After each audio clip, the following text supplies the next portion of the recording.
Bueno, y está con nosotros ya el invitado del Independiente Radio, el doctor René Portillo Cuadra, diputado de Arena. ¿Qué tal, diputado? ¿Cómo está? Buenas tardes, gusto en saludarlo. Muchas gracias, Walter. Un abrazo para ti, para todos los que hacen posible esta transmisión. Desde luego, un abrazo fraterno para la familia salvadoreña. Gracias. Bueno, le cuento en qué consiste el programa. Un programa del periódico El Independiente, el impreso, que tenemos una versión radial. Y la lógica un poco del programa es escuchar las distintas voces. Un programa abierto, un programa pluralista, sin dados cargados, con la única intención de darle elementos al oyente, a la ciudadanía, para que tenga un pensamiento crítico, doctor. Eso buscamos. Y bueno, también tenemos aquí en el programa un espacio que yo lo he desarrollado mucho con los oyentes, que yo les regalo libros. O sea, escojo un par de libros de mi biblioteca y los voy regalando. Bueno, ya tenemos desde que surgimos en julio de este año ya casi más de 150 libros regalados y es impresionante. Hoy me tiraban el libro de un amigo que la esposa pidió el libro para su esposo, que él es panadero, hace el pan y ella con sus hijos sale a venderlo. Y ya me enviaron la foto donde está el señor, primero estaba él haciendo el pan, después está la foto donde está leyendo el libro, ¿no? que se ganó aquí en el programa. Yo quiero comenzar, doctor, regalándole un libro del Salvador muy querido, de mi profesor Francisco Andrés Escobar. El libro se titula El país de donde vengo. Se lo quiero regalar con mucho cariño a nombre de todos los oyentes del Independiente Radio. Recoge una historia muy interesante, pintoresca, folclórica, pero a la vez profunda, de Paquito. Me imagino que conoció a Paco Escobar, de la Real Academia de la Lengua, profesor de la UCA, y nos dejó pues ese gran tesoro, ¿no? Ese libro, el cual se lo obsequio con mucho cariño, doctor. Muchas gracias. Lo llevo en mis manos, sí, pero lo recuerdo en mi mente y en el corazón. Así sí lo recibo. Muchas gracias. Por supuesto que lo voy a leer y lo voy a compartir con mis hijos. Cómo no, doctor. Muchas gracias. Bien, comencemos un poco de su persona para hacer un pequeño perfil. Doctor, yo le recuerdo en la academia, en la Universidad Tecnológica, le recuerdo también en distintas universidades como un académico y de repente saltó a la política como candidato a la vicepresidencia, recuerdo con Norman Quijano, y después aparece en la política como diputado, ha tenido una posición beligerante, pero también se le recuerda como estudiante de la UE, doctor. ¿Cuál ha sido su trayectoria? Sí, en breve, doctor. Bueno, efectivamente yo provengo de una familia de dos comerciantes. Mi padre murió hace más o menos 3 años, a los 103 años. Así, es lo nuevo. Definitivamente sí. Mi madre está viva, gracias a Dios la tengo con nosotros. Ambos fueron comerciantes. Yo estudié, por cierto, becado en la Universidad de El Salvador. Quiero decirte, y lo digo con mucho orgullo cada vez que me lo preguntan, toda mi vida estudié en escuelas y universidades públicas, porque obviamente mis padres no tenían el dinero para mandarme ni a una universidad privada ni a un colegio privado. Entonces estudié toda mi vida en escuelas públicas y ese es uno de los compromisos que he sentido siempre por el tema de la educación. Mi padre originalmente era sastre, posteriormente fue un comerciante, murió siendo comerciante. Mi madre igualmente era comerciante, ya por la edad de ella, pues se retiró de todo su venta, negocio. Sí, claro, puesto, claro. Sí. Mi padre, ¿cómo se llama? Yo lo encontraba hay veces a sus 90, 95, 97 años, lo encontraba haciendo cuentas. Sus numeritos ahí, sus números, ingresos y gastos. Correcto, entonces a él siempre le gustaba mucho eso. Tengo 4 hermanos más, 2 fallecieron, uno falleció hace 2 años y el más reciente falleció hace 1 mes y medio. Doctor, y esta es su trayectoria en la universidad, en la UES. Hay una foto por ahí con la que lo critican bastante. Me imagino que muchos estarán. Pregúntele eso. ¿Militó usted, doctor? No, no. Fíjate ¿Por qué eso lo critican? No, esa foto es bien curiosa. Te quiero decir una cosa. Siempre he sido una persona de un solo partido. Nunca milité realmente en otro partido político. Como estudiante universitario nunca pertenecía a gremios o a grupos universitarios. Te lo confieso, era de los que me daba miedo. Y mejor me iba para mi casa antes de participar en asuntos, digamos, en protestas que eran legítimas, por cierto, en aquel momento. Y realmente esa foto fue cuando yo era apoderado de alrededor de 7 sindicatos en El Salvador. O sea, ya era abogado. Claro, yo ya era abogado, okay. Eran mis primeros no era estudiante, como dicen por ahí, que era de las FPL, y que la GEO y no sé cuánto. Te quiero contar, una cosa. Sí. En esa foto fue tomada con dos personas a la par que están vivas. Sí. Uno de ellos es Roberto. Roberto, por cierto, ojalá y me estuviera escuchando. Sí. Roberto todavía es dirigente sindical del STIS. Roberto en ese tiempo nunca militó en ningún partido político. Y ese día habían capturado alrededor de 11 sindicalistas. Y nosotros dimos una conferencia de prensa. Usted era el aperado legal. Claro, yo negociaba los contratos colectivos del Seguro Social. Y en ese momento te puedo decir con mucho orgullo, y después de que termine este periodo político, voy a seguir haciendo lo mismo si Dios me lo permite. Pero qué interesante eso, doctor, porque con esto de la fake news y en algunas hasta le ponen pañoletas, sí. Le han hecho el montaje de las pañoletas. Y la otra persona que está a la par mía es don Oscar Aguilar, que también está vivo, es actualmente motorista del Seguro Social, fue secretario general del sindicato. Ellos en ese momento, no sé si militaban o no, pero estábamos dando una conferencia de prensa denunciando justamente la captura de 11 sindicalistas que habían sido reprimidos por los antiguos cuerpos de seguridad, porque todavía no se habían firmado los acuerdos de paz. Estaban detenidos, por cierto, los habían ido a embartolinar. Por 89 o 90. Antes, ahí, ¿o no? Eso fue 88. 88. Eso fue 88. Sí. Entonces, siempre hice labor como abogado, y si hubiese pertenecido en el pasado a algún movimiento estudiantil o algo, también te lo diría. Sí, claro, primero, porque no es pecado, y segundo, porque jamás renunciaría a mi identidad, jamás. Entonces, bueno, interesante ese episodio, pero me interesa más eso que usted, la sinceridad y la honestidad con la que habla. Entonces usted se definiría, digamos, como un profesional con un pensamiento, digamos, conservador, de derecha. Fíjate que siempre me he confesado como una persona de derecha, pero no una persona radical. Tanto es así que en esa conferencia habían unas pancartas que decían no a la privatización. Si tú te fijas en la foto real de esa foto, decía no a la privatización. Te voy a decir algo que lo dije en la campaña presidencial cuando iba como candidato con Norman. Jamás daría mi voto por privatizar la salud de este país. Jamás. Jamás daría mi voto por privatizar la salud de este país. Y te voy a contar algo. Voy a ser infidente. El decreto que se votó hace como un mes de reforma constitucional al agua, lo propuse yo. Y también lo redacté yo. Y ese es uno de los orgullos que me cabe de haber puesto en la Constitución de que no se puede privatizar el agua y que el agua es un bien público. Bueno, en eso coincidió con las iglesias y la academia y con el FMLN, el movimiento social también. Qué interesante todo eso. Pero también le hemos escuchado decir como diputado y hablar con fuerza, ¿verdad? Y con beligerancia, hablar de que este es el momento de defender la democracia. ¿Qué significa eso? ¿Qué es lo que quiere decir con esa palabra? La democracia es la posibilidad que tú, joven que me estás escuchando, tengas la decisión de escoger el trabajo que quieras, de que puedas vivir en cualquier lugar, de que puedas salir de tu casa sin que te reprima la autoridad pública, de que tú puedas decidir cómo quieres vivir. Es decir, esa parte que tiene que ver con las libertades públicas, eso es democracia. Democracia es la posibilidad que las personas realicen su sueño y que el Estado tenga la obligación de salvaguardar la salud, el agua, la alimentación, el vestuario, la seguridad pública y nacional, la seguridad alimentaria. Es decir, ese montón de derechos es lo que significa la posibilidad de vivir en democracia. Eso es lo que yo defiendo. Eso es lo que nosotros defendemos. Entonces, ¿usted cree que está en riesgo? Está en riesgo, claro, digamos, esa conquista, esa democracia que se logró. Totalmente está en riesgo, porque en este momento los jóvenes lo que están recibiendo son balazos, garrotazos y la promesa de mandarte a la cárcel, pero no están recibiendo la posibilidad de emplearse. El 98-99% de los jóvenes no tienen la posibilidad de emplearse. Pero no solo eso, sino también muchas personas están siendo amedrentadas por la forma en que piensan. Es decir, hemos regresado a la bota de la Guardia Nacional que nosotros pensamos que ya habíamos terminado esa etapa. Y este presidente está reviviendo episodios que nosotros creímos que ya los habíamos vencido, con la firma histórica de los acuerdos de paz.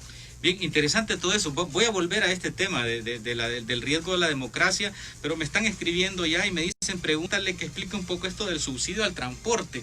Bueno, y de hecho, dice el amigo oyente también de que hay mucha animadversión con los transportistas. Que ¿Cómo explican eso ustedes como diputados? Y quiero decirle también a los oyentes que pueden enviar, si quieren alguna pregunta para el diputado Portillo Cuadra, escribirnos al WhatsApp pendiente 7540-1875 y al WhatsApp de la radio al 7616-8383. Y alguna pregunta también si quieren en vivo en el 2225-2286. Nosotros con gusto se las trasladamos y se las ponemos aquí al diputado. Bueno, ese tema me interesa del subsidio. Es un poco difícil, pero hay que hablarlo. Los oyentes me han preguntado, incluso en otros programas, que explique eso, ¿no? ¿Cómo es posible eso? Sobre todo por esa animadversión con algunos empresarios al transporte. Bueno, quiero decirte que entre los transportistas y los políticos como que nos vamos a los penaltis. Sí. La gente muchas veces siente repulsión hacia ciertas actitudes y actividades que se realizan. Los transportistas en nuestro país, y hay que decirlo con mucha sinceridad, no son bien vistos por la mayoría de la población, pero hay que entender por qué.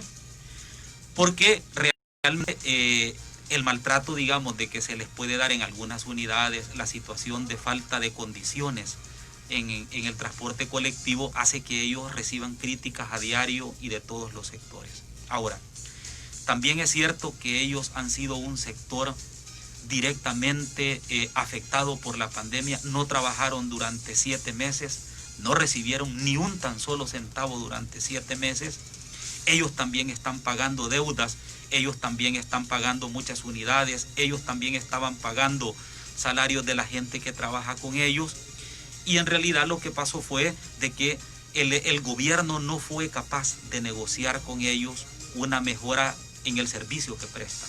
Entonces el gobierno y ellos llegaron a un acuerdo. El acuerdo era continuar con el subsidio sin aumentarle ni 5 más. Mantener el subsidio que se estaba dando antes de la pandemia y de que se les aprobara tal como lo habían negociado. Nosotros lo que hicimos en la última votación fue respetar el acuerdo entre el gobierno y los transportistas. Eso fue lo que nosotros hicimos. Nosotros dijimos, bueno, si el gobierno está de acuerdo en seguirles pagando cantidad, si el gobierno está de acuerdo en mantenerles estas condiciones, entonces nosotros lo que tenemos que hacer es respetar el acuerdo. Y así fue como se votó, porque había muchas amenazas. O sea, que ellos están respetando un acuerdo. Claro. Entonces, excelente. Voy a abrir los teléfonos ya. Bueno, recuerden que el respeto, ¿verdad? Por supuesto, el respeto al invitado, el respeto a la audiencia y por favor con altura, como nos decimos. Me está escribiendo, aquí está la llamada y luego comento un mensaje que me está enviando un empresario del transporte. Sí, buenas tardes, le escuchamos. Muy buenas tardes, Walter. Le escuchamos, dígame. Un saludo al doctor Portillo Cuadra. Le saluda Danilo Pérez, del Centro para la Defensa del Consumidor. Hola Danilo, ¿cómo estás? Gusto en saludarte. Y un saludo a los radioescuchas. Gracias, Danilo. Bueno, yo invitar al doctor Portillo Cuadra, a la fracción de Arena, a que contribuyan a aprobar la reforma constitucional por el derecho humano a la alimentación adecuada. Desgraciadamente hemos recibido notificación de la Comisión de Legislación y Puntos Constitucionales, donde debido a que tienen 205 expedientes actualmente, pues no han podido darle la prioridad al expediente que hemos presentado en la reforma constitucional que reconocería el derecho humano a la alimentación en el artículo 69. Yo creo que es importante que así como se aprobó la reforma por el agua, se reconozca este derecho de la alimentación. Solo quiero recordar que hay 600.000 salvadoreños en este país que padecen su alimentación. 2.5 millones de salvadoreños están en inseguridad alimentaria grave o moderada y 1.1 millones de mujeres en inseguridad alimentaria grave. Entonces sería importante que desde el esfuerzo que él realiza y por supuesto la fracción que también él representa en la comisión pudieran avanzar en esta materia para que antes de que termine el periodo legislativo de esta comisión, el país pueda tener al menos esta aprobación. Muchísimas gracias, Walter, y muchísimas gracias al doctor Portillo Cuadri, y un cordial saludo. Muchas gracias, Danilo Pérez. Él es director del Centro para la Defensa del Consumidor y habla de esta propuesta de derecho humano a la alimentación y que la fracción de Arena debería apoyar. ¿Qué responde, doctor? Bueno, Danilo, tal como te lo dije ya que te recibí allá en la asamblea, en la oficina, nosotros apoyamos tanto el derecho al agua como también el derecho a la alimentación como reformas constitucionales. Desconozco, Danilo, que alguien haya mandado una nota diciendo que no lo íbamos a ver el punto. Voy a ser infidente. Sí. Dele, que eso es bueno en este programa. Voy a ser infidente. Eso es lo bueno de este programa, ajá. La semana antepasada, o sea, hace 2 semanas, me reuní con Cristinita Cornejo y acordamos... Diputada del FMLN, y acordamos impulsar la agendar el tema para esta semana. Qué bueno. Con el propósito de aprobar esta reforma antes que nos vayamos a la vacación de diciembre. Independientemente que el presidente se opone a eso, y te lo debo de decir, Danilo, con mucha... Sí. Que, aunque lo va a vetar, dice. Sí. El presidente de la comisión no lo quiere agendar porque él pertenece a otro partido y tal vez sus intereses son otros. Pero como nosotros tenemos mayoría en esa comisión, ya los 2 partidos tenemos mayoría, claro, nosotros le hemos pedido pública y privadamente que agende el tema. Porque si el presidente se opone a agendarlo, entonces la mayoría va a votar con o sin el consentimiento del presidente de la comisión. Pero el acuerdo al que nosotros hemos llegado, Danilo, es que la vamos a aprobar antes de que nos vayamos de vacación. Bueno, qué buena noticia esa para transmitirla aquí en nuestro programa. Claro. Y por primera vez. Y por primera vez, qué interesante eso. Yo creo que algún encanto tiene esta cabina o este programa también, porque estuvo una candidata a diputada de Arena, la doctora Mireya Wolan, y ella hizo una infidencia aquí también, que dijo que en el tiempo de Tarsi Salomón en el Ministerio de Economía, sí, ella era la representante del Ministerio de Economía en la directiva del seguro, y que después el doctor Sea no la quería y la puso en mal con el presidente Serén, que al final la terminaron quitando, ¿no? Y que la quitó Tarsi, y dice que, bueno, y que realmente... Bueno, no había ni salido mucho cuando ya le estaban llamando, ¿no? Pero esas infidencias son buenas, y esta infidencia es positiva, doctor. Qué alegría que ustedes lo van a impulsar, que sí, con la diputada Cornejo también lo van a impulsar y se han propuesto eso. Bueno, y no me queda más que felicitarlo y agradecerles, porque realmente para eso están ahí, para ser representantes del pueblo, y que ojalá que tuviéramos, bueno, esa iniciativa de ley aprobada de derecho humano a la alimentación. Imagínense, a la alimentación. Ya lo decía Danilo, cerca de 600,000 personas, claro, que vienen a empobrecerse más con este asunto de la crisis económica y el mal manejo de la pandemia. Vuelvo con el tema del transporte. Me escribe mi amigo transportista. Mire, él dice, Walter, nos están cobrando los intereses desde marzo. Así es. Hasta hoy en el banco hipotecario, siendo del Estado, en el transporte colectivo sin haber tenido ingresos. No nos perdonan. A eso sumarle que solo podés trasladar pasajeros sentados, no hay estudiantes y por miedo al contagio no hay usuarios, están haciendo uso de motos, Uber y taxi, y sin compensación, no tenemos ni para la cuota, se necesita un salvataje, dice él, hablando un poco de eso. Bueno, aquí respondemos a la pregunta también de los amigos oyentes y es importante. Entonces, seguimos en la plática, aquí en la tertulia, ya saben nuestros teléfonos, vamos a hacer una breve pausa y regresamos con el doctor René Portillo Cuadra, diputado del Partido Arena, invitado esta tarde del Independiente Radio. La energía no se crea, solo se transforma. Yo transformo toda mi energía en ayuda para mi comunidad. Yo transformo mi energía en tardes de juegos con mis hijos. Mi energía se transforma en nuevas formas de aprender. Y hoy toda mi energía se transforma en muchas ganas de trabajar. Con Neurocampo Long Energy transformamos nuestra energía mental y física en algo positivo. Con Neurocampo Long Energy tenemos la energía para ir adelante.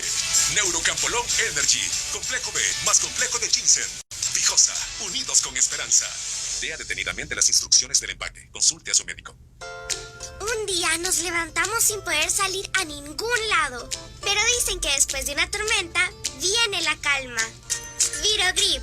Lo que más quisiera es pronosticar muy pronto la llegada de ráfagas de besos desde el norte hasta el sur del país, seguidas por chubascos de buenos deseos y altas probabilidades de reencuentros. Pero por ahora, Virogrip quiere que nos cuidemos todos, manteniendo el distanciamiento. Virogrip, tratamiento para gripe y tos. Virogrip, nos unimos contigo en esperanza.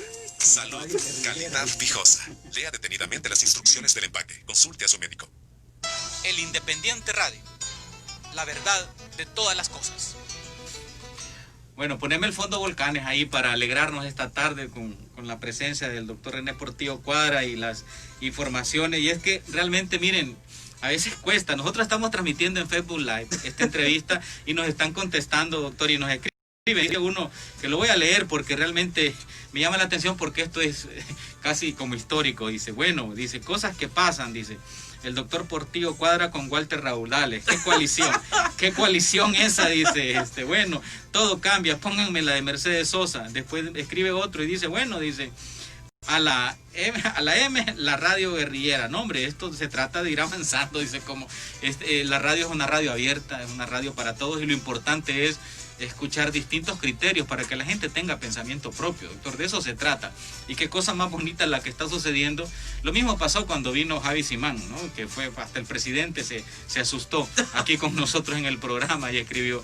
Y es un honor platicar, aparte de toda su academia, doctor, un hombre formado, estudiado, profesor igual que yo de las universidades y me gusta porque está dando la batalla, doctor. Yo he visto cómo lo agarran los troles, cómo lo atacan.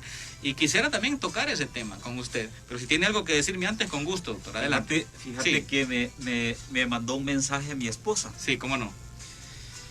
Y me dice, hace 14 años que estuviste la última vez en esa cabina. Así. Fíjate bien. Así. Y el último programa, me dice, al que llegaste, estuviste con los dos sindicalistas que aparecen en la foto. Denunciando justamente. Ah, mira qué interesante. Denunciando eso, la captura claro, de las personas que habían la famosa foto. Qué interesante ese entonces, dato. pero mira qué interesante este dato. Pero bueno, eso lo quería compartir. Qué bueno, doctor. Qué bien. Yo quiero, entrémosle al tema vamos a entrar al tema de los troles, los ataques, porque es un asunto no solo contra su persona, sino contra todo el que opinamos de manera divergente. Pero tenemos una llamada al aire. Sí, buenas tardes, le escuchamos. Sí, le escuchamos. Adelante. Adelante, díganos. Bueno, colgó. Colgó. Bueno, vamos a ver si la retoma la llamada también en unos minutos y con gusto le damos paso. Y recuerden que tienen nuestros WhatsApp 7540-1875 y 7616-8383. ¿Cómo se sienten, doctor, cuando los atacan toda esta lluvia de troles y atacan a la familia y causan ese temor y eso? ¿Qué es lo que pasa? Sobre todo usted, un hombre que tiene una voz bien beligerante. Bueno, mira, hay una expresión de José de Saramago que dice que los que te dignifican en tu lucha política son tus enemigos. Ah, qué bonito eso. En ese sentido, que los troles nos insulten todos los días y nos recuerden a nuestra Santa Madre. Sí. Es parte de que vamos caminando por el camino correcto de una oposición firme, férrea, pero sobre todo coherente con lo que necesita el país.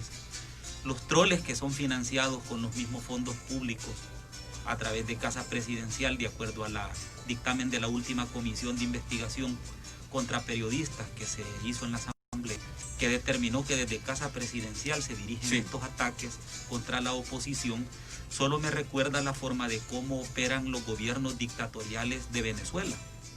Gobiernos dictatoriales que utilizan las redes sociales para difamar, confundir y desinformar. Famosamente, cuando se tiene el poder político, el dinero, más la picardía de hacer este tipo de situaciones en las redes sociales, es cuando se confunde a la población.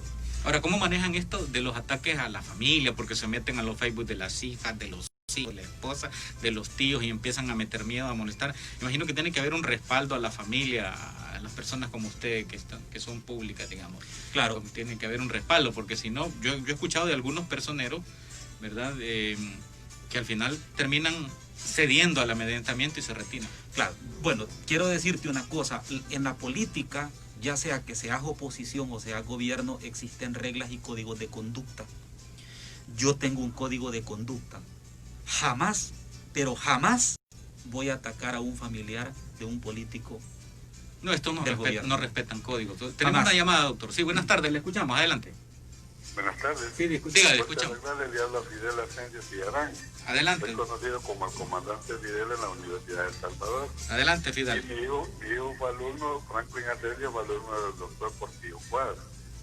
Y lo felicito a usted, Walter, por esa belleza, y dígale al doctor que lo recibo aquí en la Flor Blanca como miembro de diputado, pues es un honor para mí tenerlo aquí en la casa. Muchas gracias, don Fidel Asensio. Sí, ¿quién le está escuchando? Aunque sí, yo vivo en la 49 de Avenida Sur, Sí, calle Estadio 2, Casa 2, la calle de Comures. sí, correcto. Y mi hijo se llama Franklin Asensio y es de Chinameca. Fue alumno del doctor. Sí, fue alumno y le rendimos honores al doctor por su humildad y calidad. Bueno, ya le escuchó aquí. Muchas gracias por su llamada. Buenas tardes. Gracias. Gracias, igualmente. Un abrazo. Bueno, no conozco a don Fidel Asensio, digamos, ¿Cómo no? pero un abrazo para él. Don Fidel, un abrazo a la distancia, saludos a su familia y como siempre mi aprecio y mi respeto para usted. Dice Muchas que gracias. lo recibe ahí, dice en la... Y va a ser un honor. Lo recibe que... ¿verdad? Y va a ser un honor desde luego saludarlo nuevamente Sí. ahí. Claro. Qué excelente. Bueno, y eso. Entonces, le decía, qué importante, digamos, como blindarse, ¿verdad?, ante estos ataques, porque eso es lo que viene. Son como las turbas digitales, le llamo Son yo. turbas Yo digitales. a eso le llamo turbas digitales, doctor. Y eso, Walter, lo que hace es que desnaturaliza la información porque la gente lo que está recibiendo en redes sociales no es información en tiempo real verídica, sino que son ataques a quienes piensan diferente del gobierno. Y eso es indistintamente que sea del PDC, del FMLN, de Arena. Es decir, recibimos ataques frontales cuando levantamos nuestra voz contra la dictadura y contra un estado de cosas que no le conviene al país. Bueno, y esta es una de las cosas también que es como un hándicap o un talón de Aquiles, ¿verdad?, de la democracia, que hay que abordarlo a profundidad. Sí, buenas tardes, le escuchamos en la llamada, adelante, le escuchamos. Aló, buenas tardes. Sí, le escuchamos. Sí, bueno, bajó. Bien, le decía que a veces la democracia, como va avanzando, la sociedad va avanzando, entonces ahora tenemos este asunto de la tecnología. Sí, buenas tardes, le escuchamos. ¿Aló? Sí, diga, le escuchamos, adelante. Sí, yo solo quería pues hacer como crítica pero constructiva digamos, a su invitado, y pues, ¿verdad?, pero con respecto a la situación que está viviendo el país, ¿verdad? Si ustedes observan, la delincuencia va en aumento. Nos hemos enterado y lo oímos a través de medios de que pues se están subiendo a robar microbuses, a robarle las cosas, a despojar las cosas a las personas. Que dicen los periodistas, es que son personas que están desempleadas y por eso se dedican a estas actividades ilícitas, delinquir y delincuencia. Que dijo una vez en entrevista Joaquín Villalobos que el sistema deficitario de este país es deficitario y no está haciendo un buen rol ni un buen papel. La otra situación es la que acabo de plantear. La delincuencia va en auge, va en aumento debido a la situación que el país está viviendo. Y también dijo el señor Villalobos que si todos delinquimos, todos estamos mal. Bueno, sí, mire, gracias por su participación, le agradezco definitivamente.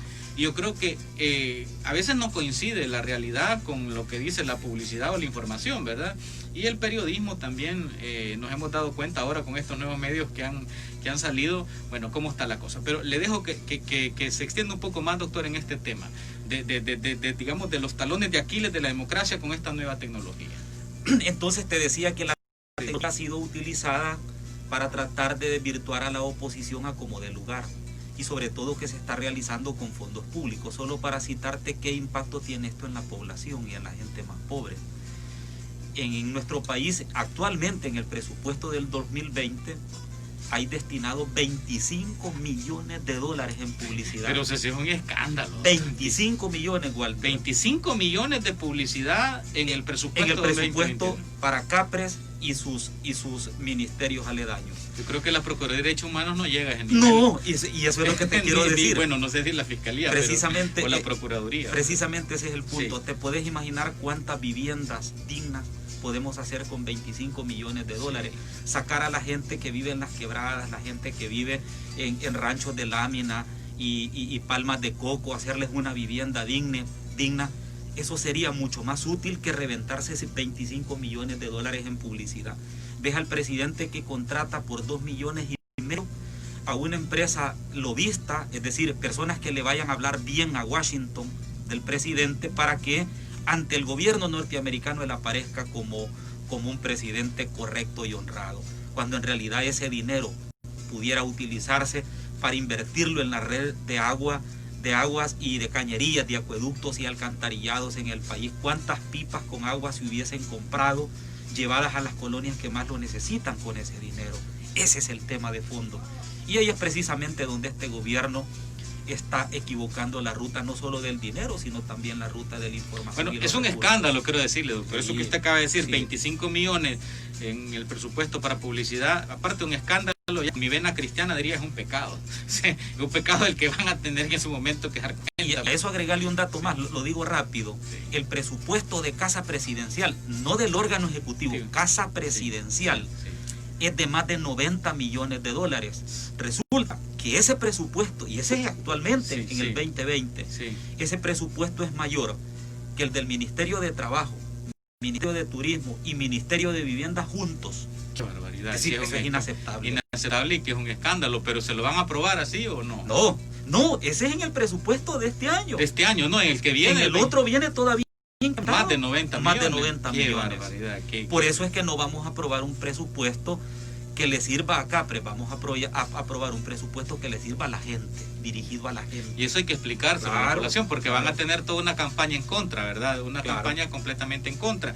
El 2225-2286 para que interactúen con los oyentes, con nuestro invitado también. Ahora, yo me recuerdo cuando trabajé en el Ministerio de Educación que todo aquel proyecto de alfabetización apenas tenía 2 millones y 2.5 y no se podía y apenas, y era puro voluntariado, y era aquel voluntariado, íbamos a las comunidades y veía qué hermosura de estudiantes enseñándoles a sus abuelas. Y que se declararon muchos municipios libres del alfabetismo. Sí, más de 67 y por ahí. Claro. Y al final eso abandonado, imagínense, ni siquiera tener un par de milloncitos para la alfabetización. Y el personal lo despidieron. Sí, no, lo pongo como ejemplo de todo cómo se está desmontando toda esa parte social. Correcto. Entonces se puede decir, digamos, o se puede anunciar públicamente, ahora que lo tengo acá como diputado, decir que ese presupuesto tal como va no se va a aprobar porque es un escándalo para la nación. Claro, se va a reorientar y sí se va a aprobar, en tiempo. Incluso se va a aprobar antes de que nos vayamos de vacaciones. ¿Acepta Hacienda o acepta el presidente eso? Es que lo que pasa es que la potestad de aprobar el presupuesto no es del Ejecutivo ni de Hacienda, sino de la Asamblea.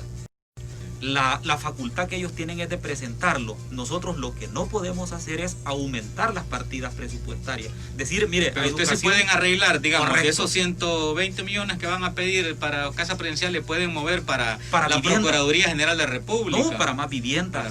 Para para acueductos y alcantarillados, para servicios básicos, para medicinas, para camas, para hospitales. Es decir, un presupuesto para la gente, que le sirva a la gente. No para estar montando troll center o para estar gastándose en empresas de lobistas allá en Washington para lavarle la cara al presidente, cuando en realidad ese dinero se necesita aquí en El Salvador. Bueno, interesante porque saber eso, porque yo creo que ahí está el rol. Y claro, como hay muy mala prensa contra ustedes, los diputados, ¿verdad? Y como ahí agarran toda la red y la atarraya completa, es importante que divulguen eso. Que lo digan y que lo anuncien. Y es que, mira, Walter, es bien coloquial lo que está pasando. No es otra cosa, es coloquial lo que está pasando. Resulta que estos señores de los celestitos nos dicen a nosotros, devuelvan lo robado. Y resulta que los casos de corrupción donde se están saqueando las instituciones son actuales, son de este gobierno. Entonces, como que no les queda muy bien la frase. Bueno, como ahí sería exactamente la historia que del boomerang, ¿no? Que se le devolvió. Claro. ¿Y cómo ve usted, diputado, el actuar del fiscal? ¿Cree que ha tenido un verdadero giro? ¿O cree que está haciendo un juego? ¿Cómo lo juzga o cómo lo ve desde su posición de diputado? El fiscal está haciendo un buen trabajo, a mi juicio. Lo que al fiscal le ha estado haciendo falta son recursos, porque la investigación del delito es cara aquí y en cualquier parte del mundo. En algunos casos yo creo que ha hecho falta determinación, ha hecho falta celeridad, pero creo que si me tocaría calificarlo, yo le pondría 8 de calificación. Por supuesto, se pueden mejorar algunos procesos y algunas decisiones, pero yo creo que en la medida en que él mantenga la independencia de los políticos y de casa presidencial va a ser un mejor trabajo. Sí, ahora le preguntaba esto porque de hecho yo aplaudí al comienzo cuando se hizo aquella gestión del Ministerio de Salud, ¿se recuerda? Claro. Que fueron? Valiente, por cierto. Sí, valiente, pero luego estuvo una sospechosa cuando lo de los centros penales, que apareció la noticia aquella de una tregua o una negociación entre el gobierno y apareció ahí que hasta lo estaban esperando con imágenes, con cámaras de televisión, que fue bien extraña, pero luego ¿cuánto tiempo durará un proceso para poder tener algo? Porque decir, hacen la acción, digamos, y ¿cuánto tiempo usted, que es abogado, tardaría para que, por ejemplo, la fiscalía pudiera presentar un proceso de eso, digamos? Internamente existen plazos para poder investigar y para poder judicializar lo investigado, que son 6 meses. Cualquier persona, después de 6 meses de estar investigado, si lo siguen acosando, pudiera presentar incluso un amparo, porque hay un plazo y ese plazo razonable es de 6 meses. Este plazo puede extenderse en materia de drogas, pero es un tema excepcional. Porque la misma ley reconoce. Tiene que ser antes de los, digamos, si fue al Ministerio de Salud, entraron y llevaron la información, sí, en 6 meses tiene que haber un resultado. Igual con lo otro de las pandillas en centros penales, correcto. Antes de 6 meses tiene que haber algo, claro. Si no, como prescribiera, digamos, algo así, o puede ser acusado de acoso, en todo caso, si no lo demanda. Tal vez, Walter, no es que prescriba, sí, sino que existe un plazo razonable en materia de derechos humanos para poder judicializar la investigación. Tenemos una llamada. Sí, buenas tardes, le escuchamos, adelante. Sí, muy buenas tardes. Sí, dígame. Sí, hoy también, fíjense que estoy escuchando el programa. Sí, cómo no. Estoy oyendo después esas grandes cantidades exorbitantes de millones. Sí. Pero nadie, pues, bueno, por decir algo, nadie se acuerda de las pensiones mínimas que tiene el INPEP. Por ejemplo, con $193 al mes, imagínense la pensión mínima. Sí, claro. ¿Quién va a vivir con esa cantidad? Bueno, eso es un dolor tremendo saber eso. Sí. Muchas gracias. ¿Dónde nos escucha usted? Ilopango. En Ilopango. Muchas gracias. Buenas tardes. Bueno, ya si nos vamos segmento por segmento de la población, vamos a ver el dolor, ¿no? La tremenda realidad de pobreza que se vive. Claro. Y los pensionados es un sector, bueno, bien impactado realmente. Buenas tardes, le escuchamos. Gracias, licenciado. Sí, diga, ¿cómo no? Mucho honor de parte del auditorio de tener en este momento a un diputado de hombre de una profesión irrespetable. Así es que muchísimas gracias, doctor, por estar en la radio. Doctor, dígame por favor, ¿qué sucede cuando realmente se viola una y otra vez la Constitución? ¿Qué se hace con el incumplimiento de deberes de los funcionarios? ¿Qué pasa con el rendimiento, la rendición de cuentas? ¿Y qué sucede prácticamente cuando no dan informes referentes a las inversiones que hace el Estado? Así es que, licenciado Rodales, gracias. Muchas gracias. Estoy en estos tipos de entrevistas que realiza con estas personalidades importantísimas. Doctor, esperamos que no sea la última ni la primera vez. Ahí nos visita de nuevo. Muchas gracias. Bueno, muchas gracias por sus palabras, las llevo en mi corazón. En cuanto al primer tema de las pensiones, quiero decirle que nosotros estamos justamente trabajando una propuesta de pensiones que la vamos a presentar como parte de la plataforma legislativa en función de mejorar las prestaciones que se otorgan en concepto de pensiones. Creo que es importante reivindicar el que no se puede vivir con $190 o con $207, que es la pensión mínima. En cuanto al segundo punto, gracias por su pregunta, esa es la labor principal de la oposición de un país. Luchar por la transparencia y por la rendición de cuentas, porque la oposición se convierte en el brazo que supervisa las finanzas del Estado. Y ese es precisamente el rol que todo diputado debe de jugar. Hay diputados que realizan una labor de cara a la sociedad muy importante. Lo hacen regalando láminas, regalando cántaros, regalando escobas, y qué bueno, ¿verdad? Hay solidaridad, regalando víveres, qué bueno. Pero también es necesario tirar la mirada hacia aquellos legisladores que tienen como propósito defender el dinero de la gente, los impuestos de la gente, y que el dinero se invierta donde más se necesita. Esa es la gran lucha, la gran batalla. Sí, buenas tardes, le escuchamos, adelante. Sí, buenas tardes. Diga. Aprovechando que estás diputado y que eres abogado, ¿verdad? Sí. Quisiera hacerle una consulta. Leí en un editorial de la UCA que desafortunadamente a la Policía Nacional Civil decían que ahora se le podía llamar Policía Nacional Servil, porque está completamente desfigurándose a como fue tipificada anteriormente, ¿verdad? Perdón, como fue creada originalmente, quiero decir. Pero otra situación es que el fiscal ha pedido que se haga una policía fiscal, y ustedes hablaron hace poquito de la fiscalía, entonces que le quería preguntar cuál es la propuesta en realidad de la fiscalía para crear otra policía, porque la UCA criticaba eso solamente. Bueno, muchas gracias por su interesante pregunta. Definitivamente el actuar de la policía deja mucho que desear, pero yo quisiera centrar esta atención no en todos los policías, no en la corporación policial, sino en la mala conducta de algunos ejecutivos de la policía, de algunos mandos de la policía. Sobre todo los que están arriba, claro. Sobre todo los que reciben las órdenes de casa presidencial para incumplir la ley. Ahora, yo también he escuchado otro adagio muy popular que ya suena, que aquel eslogan de la policía que era servir y proteger ante todo, es servir y proteger ante todo al gobierno, pero ya no servir y proteger a la ciudadanía. ¿Por qué?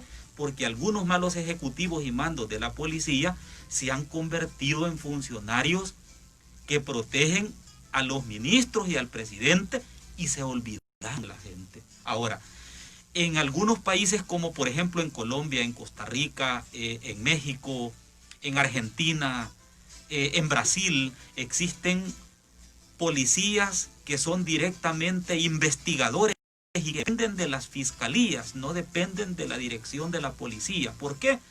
Porque estos policías se especializan en materia de criminalística y en materia criminal. Dice que yo conozco la experiencia de Costa Rica, la PTJ, Policía Técnica Judicial, que es otra cosa, y que es precisamente para eso. Es una policía especializada. Nosotros somos de los pocos países en América Latina que no tiene eso, teniendo el alto grado de criminalidad con el que existe el país. En ese sentido, nosotros particularmente vemos bien la posibilidad de crear un cuerpo de investigadores especializados que puedan usar armas, por supuesto, ¿verdad?, para que puedan defenderse y ejecutar las órdenes legales que reciban, para que coadyuven en la investigación del delito. No existe ninguna violación constitucional como el gobierno lo quiere hacer ver, porque la policía no es quien va a dar tareas de seguridad pública, sino que la policía de la fiscalía va a ser un cuerpo especializado en materia de investigación. Dice que interesante lo que plantea, y yo le agregaría algo también a esto. La Fiscalía tiene que crear una unidad de investigación de delitos cibernéticos, fíjese. Correcto. Y le comento rápido porque tengo una llamada, pero yo estuve en Seúl, en la sede de la policía. Correcto. Y fíjese que en uno de los pisos nos dijeron que los que íbamos ahí de 40 países del mundo, nos dicen quiénes quieren ir a medicina legal. Yo pensé que era, pues sí, donde hay muertos, ¿verdad? Bueno, y como nadie se ofrecía, me ofrecí yo siempre de metido y me pusieron mi gabacha y mis gorros y todo. Y yo dije, bueno, y nos meten a la tal medicina legal en Corea del Sur, en Seúl, y era un enorme salón con unas mesas larguísimas y todas llenas con bolsas, y adentro habían discos duros. O sea, la medicina legal eran discos duros, porque hay una gran cantidad de delitos cibernéticos, ¿verdad? Los que la entidad, las tarjetas, etcétera, no sé qué. Entonces, aquí no existe eso. No existe una unidad de delitos cibernéticos que, por ejemplo, bueno, estaría medio gobierno preso, ¿verdad?, si existiera una ley de ese tipo. Claro, tiene que haber, por supuesto, una ley antes, pero bueno, lo planteo. ¿Está la llamada todavía, Francisco? Sí, adelante. No. Le escuchamos, dígame, perdone, adelante. Bueno. Le escucho, diga.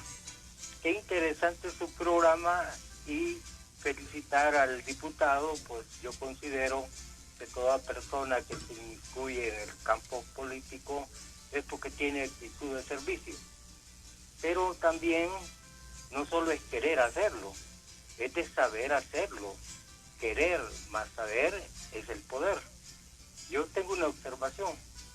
La policía actual ha resultado ser mejor que las anteriores, de los periodos anteriores, porque esta policía ha logrado reducir la delincuencia y el estado de seguridad que hay hoy. Teníamos años de no tenerlo. Bueno, es importante. Voy a darle, doctor, para cerrar el programa, tenemos pocos minutos y yo también despido, gracias a los oyentes también y al amigo que nos ha llamado y a los amigos. que nos han llamado. Solo una preguntita con respecto a la llamada de la señora que preguntaba sobre esta policía, porque ella mencionaba el editorial de la UCA, y la UCA ha dicho que está en contra de que se cree como una policía fiscal, pero entonces ustedes como Arena sí estarían, doctor, en eso. Nosotros estamos de acuerdo. Yo tengo particularmente un par de observaciones al proyecto de ley que el fiscal mandó. Creo que lo que no se puede es darle todo el poder. Hay un dicho que dice, ni tanto que queme al santo, ni mucho que no lo alumbre. Correcto, sí. Entonces, igual es esto, debe de haber un poder equilibrado. No podemos crear una super institución encima de las demás, pero sí es necesario de que se pueda crear un organismo, digamos, investigativo. No quiero terminar el programa sin hacer una alusión a un tema que se me escapó cuando hablamos de los troles y de las ofensas. Claro. Mira, yo creo que deben de haber códigos de conducta. Aún en la oposición y aún en el gobierno, uno debe de respetar la vida íntima de los familiares de los políticos. Yo le quiero pedir formalmente a la gente que de alguna manera me tiene alguna estima, que no tuitee, que no retuitee o que no comente fotos de la hija del presidente, por ejemplo, o de la esposa del presidente. No, hombre, si el político es él. Es inadmisible, te lo digo sinceramente, es inadmisible de que estén criticando incluso hasta situaciones más complicadas, pues, que aparezca la foto de la hija del presidente siendo una menor de edad. Aunque él la utiliza, ¿verdad? Vaya, también, pero la utiliza como parte de una fotografía tal vez familiar, que es lógico. Sí.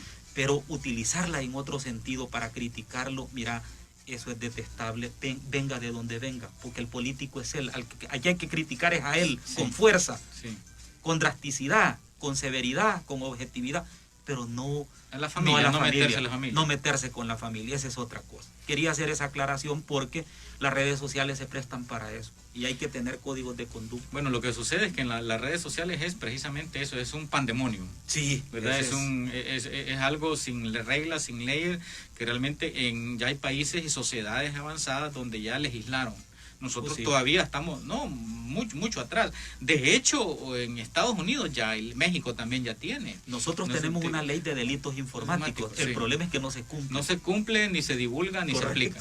Yo le agradezco, ¿verdad?, su visita aquí a la radio, y qué interesante que haya estado con nosotros. No, muchas gracias, Walter, a ti y a todos los que hicieron posible la transmisión. Me regalaste el país de donde vengo. No, le va a encantar, de Paquito Escobar, ¿verdad? Definitivamente. Y bueno, que siga ahí en la Asamblea Legislativa dando esas 1,000 batallas que todavía quedan. Bueno, y viene la campaña, ¿verdad? Y viene la campaña, es correcto. Suerte y éxito. Gracias, Walter. Bueno, y a todos los oyentes también que nos han escrito y que nos han llamado, muchas gracias. Y como siempre cerramos el programa con esta canción. Hoy de verdad puede ser un gran día. Hoy puede ser un gran día, plantételo así. Aprovechar lo que pase de largo depende en parte de ti. Dale el día libre a la experiencia para comenzar. Y recíbelo como si fuera fiesta de guardar.